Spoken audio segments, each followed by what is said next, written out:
Good morning students. हमारा lecture number 6 चल रहा है ग्रुप्स एंड रिंग्स का, chapter number 1 groups and subgroups. इसमें कुछ एग्जांपल्स हमारे हो चुके थे। Now we start example number 6। If G be a group, solve the equation a into x into a equal to b. यहाँ से हमें सॉल्व करने का मीनिंग है एक्स की वैल्यू को फाइंड आउट करना है। दैट मीन्स हम ए इनवर्स से प्री मल्टीप्लाई कर देते हैं, तो a inverse into x into a equal to a inverse into b. तो ए इनवर्स और ए एक साथ आ गया, दैट बिकम्स ई, और ई इंटू एक्स क्या आ जाता है, एक्स। तो we get x dot a equal to a inverse dot B.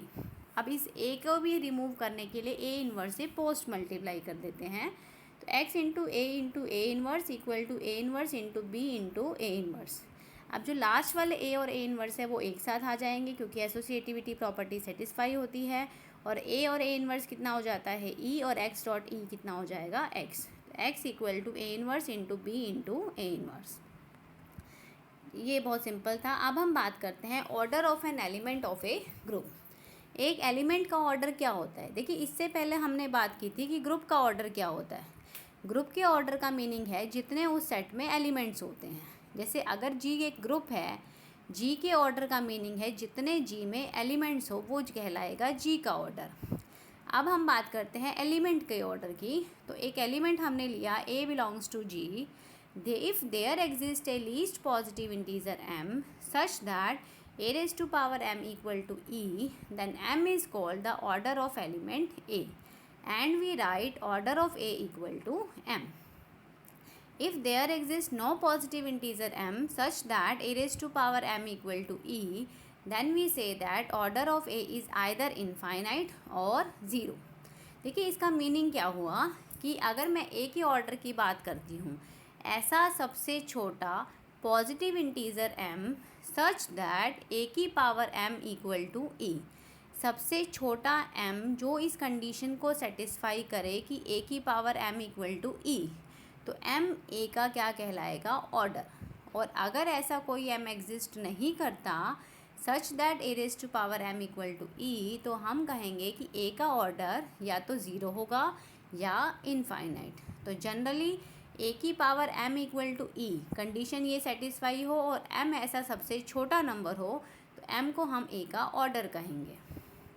तो इससे रिलेटेड हमारे पास कुछ थ्योरम्स हैं कि the order of every element of a finite group is finite and is less than or equal to the order of group. यानी कि हर element का order, अगर जी एक फाइनाइट ग्रुप है तो एलिमेंट का ऑर्डर भी फाइनाइट होगा और उसका ऑर्डर जी के ऑर्डर से या तो लेस देन होगा या उसके इक्वल होगा। तो let G be a finite group और ए उसका एक एलिमेंट हो गया। क्लोजर प्रॉपर्टी कहती है कि ए इंटू ए यानी कि ए स्क्वायर भी जी में होगा, a square into a cube भी जी में होगा, ए की 4 and so on. These are all elements of G. Since the number of elements in G are finite, क्योंकि जी एक फाइनाइट ग्रुप है तो ये जितनी भी पावर्स हैं ए स्क्वायर, ए क्यूब, ए की 4, ये सभी डिस्टिंक्ट नहीं हो सकती, क्योंकि अगर ये डिस्टिंक्ट होंगी तो जी में इनफाइनाइट नंबर ऑफ एलिमेंट्स आ जाएंगे। तो हमने दो पावर्स को सेम ले लिया, a raise to power m1 equal to a raise to power m2। तो a raise to power m1 minus m2 that is equal to e। तो a raise to power m equal to e where m equal to m1 minus m2। देखिए, अब हमें m ऐसा number मिल गया जो a की power m equal to e को satisfy कर रहा है, लेकिन हमें ये नहीं पता कि क्या ये सबसे छोटा नंबर है जो इस कंडीशन को सेटिस्फाई करेगा। तो a की power m equal to e का मीनिंग है कि a का ऑर्डर या तो m होगा या m से लेस होगा, यानी कि order of a less than equal to m। That means a का ऑर्डर क्या हो गया, फाइनाइट। क्योंकि g फाइनाइट ग्रुप है तो हमें शो करना है कि a का ऑर्डर भी फाइनाइट होगा, order of a is finite. अब हमने a के ऑर्डर को एज्यूम कर लिया n, तो let n be the order of a। तो ए स्क्वायर, ए की क्यूब, ए की n तक सारी की सारी पावर्स उसकी क्या होंगी, डिस्टिंक्ट होगी। हमें सपोज करना है, हमें प्रूव करना है कि order of a less than equal to order of G. तो हमने एज्यूम कर लिया कि order of a greater than order of G, that means N greater than order of G, that means order of G less than N.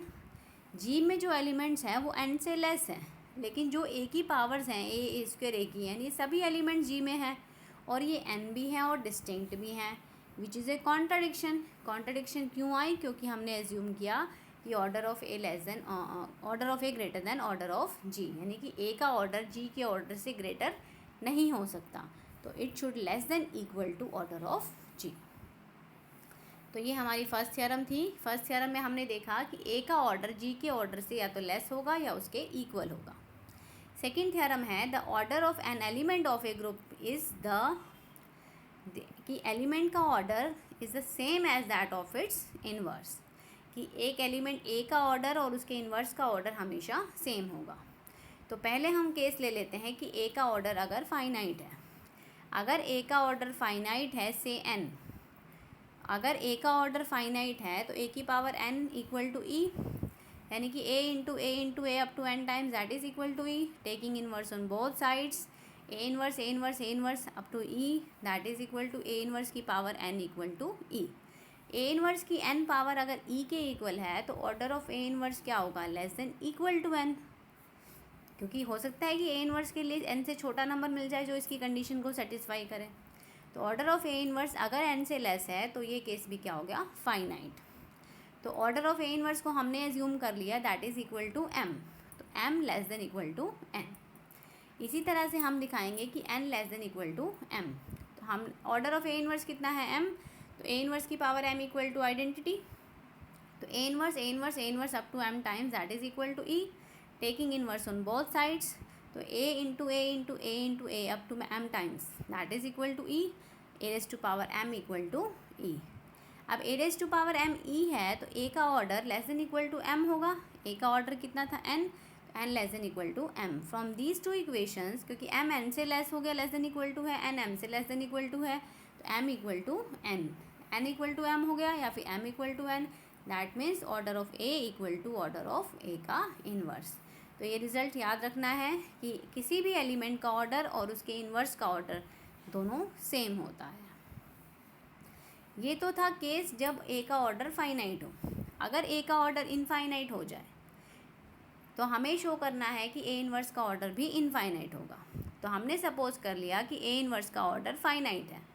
Late order of a inverse is finite number that is equal to M. तो a inverse की power m कितना होगा, identity, तो a की M की power inverse कितना होगा, identity, तो ए की M that is equal to E inverse that is equal to E. A की एम अगर ई हो गया तो order of a less than equal to M, that is a finite number.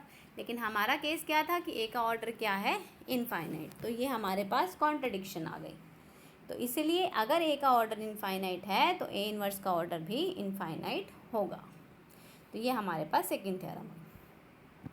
Third theorem हम देखते हैं, if the element a of a group G is of order N then a की power M equal to E if N is a divisor of M. देखिए इसमें if and only if का case है। तो एक बार हम assume करेंगे कि ए की पावर एम इक्वल टू ई हमें दिया होगा और हम शो करेंगे कि एन एम का डिवाइज़र है, और एक बार एन एम का डिवाइज़र एज्यूम करके चलेंगे और हम शो करेंगे कि ए की power M equal to e. तो सबसे पहले हमने लिया कि ए का ऑर्डर तो एन दिया ही हुआ है और n is a divisor of m. हमें शो करना है कि ए की power M equal to E. A का ऑर्डर एन है तो ए की पावर एन कितना होगा, आइडेंटिटी, और एन एम का डिवाइज़र है, इसका मतलब एम एन का क्या हो गया, मल्टीपल, यानी कि एम को मैं लिख सकती हूँ n into q for some integer q. तो ए की एम को हम सॉल्व करते हैं, दैट इज़ ए की एन क्यू, ए की एन की power q that is e की क्यू, या that is equal to e. तो हमने प्रूव कर दिया कि ए की power m that is equal to e. Conversely हम एज्यूम कर लेते हैं कि ए का ऑर्डर तो एन है और ए की पावर एम कितना है, ई, और हमें शो करना है कि N is a divisor of M. N को M, N is a divisor of M, तो हम क्या करते हैं, एम को एन से डिवाइड कर देते हैं बाय डिवीज़न एल्गोरिथम। अगर मैं एम को एन से डिवाइड करती हूँ तो एक क्वोशंट आएगा क्यू और एक रिमाइंडर आएगा आर। तो there exist integers q and r such that m equal to N q plus r where r lies between 0 and n. तो ए की एम कितना हो जाएगा, ए की एन क्यू प्लस आर, यानी कि ए की एन क्यू इंटू ए की आर, ए की एन की पावर क्यू इंटू ए की आर, ई की पावर क्यू इंटू ए की आर, ई इंटू ए की R that is equal to a की आर। ए की एम क्योंकि ई था तो ए की आर ई हो गया, where r lies between 0 and N.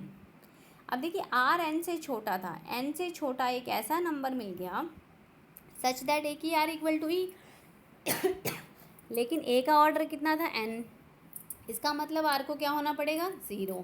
Are 0 होते ही M equal to N Q, M equal to N Q मतलब एम एन का मल्टीपल है और एन एम का डिवाइज़र है। ये हमें प्रूव करना था। तो ये हमारी थ्योरम नंबर 3 थी। इससे आगे की थ्योरम हम नेक्स्ट लेक्चर में देखेंगे। Thank you.